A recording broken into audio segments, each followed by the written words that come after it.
Сайн байцгаана уу? Өглөөний мэндийг нийт хүндэт сонсогчдоо хүргье. Би Авгуасууд Эйнштейний тухай энэ сэдвийг сонгосон.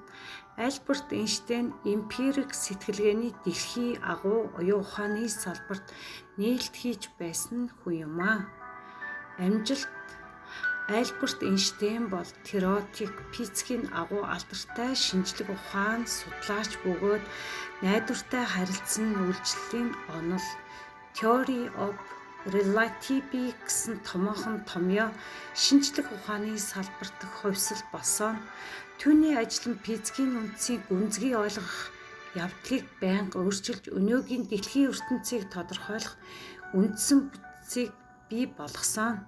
Туулсан замнал нь эхлэл ба бага нас 1879 оны 3 дугаар сарын 14-нд Германы Улм хотод төрсөн. Тэр гэр бүл Эйнштейний еврей гаралтай эцэг эх нь хамгийн анхны сурагчтай хэл сурах ухаалаг бодолтой болохыг хүсдэг хүмүүс байсан. Тэрээр багадаа гадаад хэлний ойлголттой байсан ч математикт өндөр авьяастай байсан. Бага насндаа Эйнштейн өөрийн амьдралыг судлах сонирхолтой байсан ч бага зэрэг цаг хугацааны турш сурдаггүй байсан.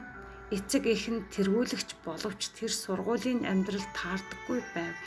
Гэртээ ихэнх цагаа асуулт тавьж ном уншиж өнгөрүүлдэг байжээ. Эрхчлөөтэй бодол, анхаарал тавих асуудлууд Эйнштейн их сургуулаа төгссөн шууд ажлын байр олж чадаагүй. Бага наснда илүү том судалгаа хийх боломжгүй байсан ч тэрээр зөвхөн шинийг санаачлах шин сэтгэлгээний хязгаарыг хайх болсон. Тэрээр их сургуульд физик болон математикийн чиглэлд их сонирхолтой байсан бөгөөд энэ нь түүний амжилтын үндэс болсон. Түүний хамгийн том шийдэл нь 1905 онд шударга харилцааны онол болсон томьёоны бүтээл байв. Энэ томьёоны масс ба энергийн харилцан солилцоог тодорхойлж шинэ цагийг физикийн үндэс болгох зорилгоор дэлхийд дахин танигдсан. Эйнштейний онол ба амжилт. Эйнштейн 1905 онд нийт 4 шинжлэх ухааны эрдэм шинжилгээний бүтээл гаргасан. Тэр одоогийн шинжлэх ухаан дээр томоохон нөлөө үзүүлжээ. Түүний гэрэлтүүлгийн хурдад нөлөөлөх эффект болон гайхалтай харилцааны онол relativity теорийн амжилттай бүтээгдсэн. Эйнштейн 1915 онд найдвартай харилцан үйлчлэлийн онолыг гаргасан. Энэ нь дэлхийн физик шинжлэх ухаанд томоохон хувьсал хийгдсэн. 1921 онд Эйнштейн Нобелийн шагналыг хүртэж байсан бөгөөд энэ шагнал нь түүний физикийн олон салбарын гүнзгий судалгаа ойлголтыг хүндэтгэн өгөгдсөн юм аа. Шинжлэх ухаан тухайн үед хийх эрсдэл. Эйнштейний бүтээлүүдэн гайхалтай ч эхэндээ олон хүний үзэл бодлыг ойлгохдоггүй байсан.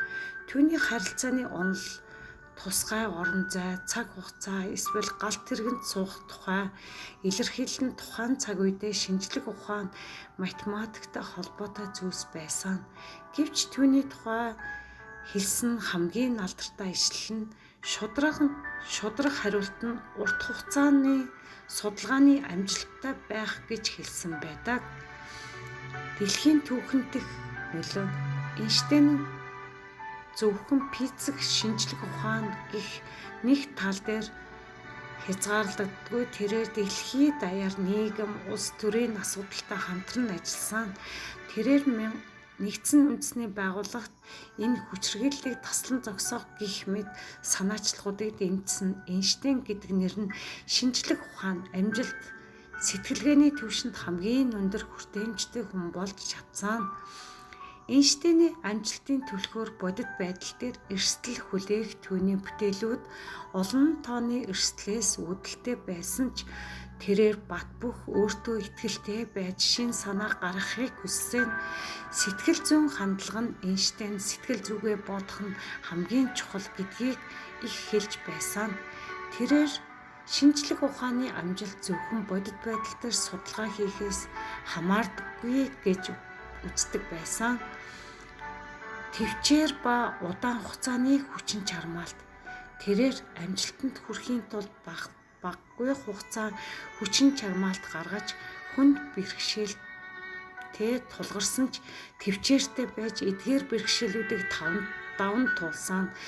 Шинжлэлт Эйнштейн болон түүний бүтээлүүдийг шинжлэх ухаанд шинэ эрен үе авчирсан.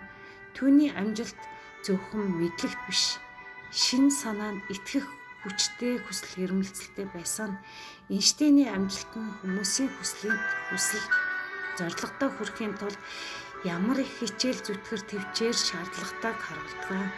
Тухайн эрдэм шинжилгээний бүтээлүүд өнөөдөр ч шинжлэх ухаан технологийн хөгжилд үлдээсэн томоохон нөлөөтэй гэж үздэг.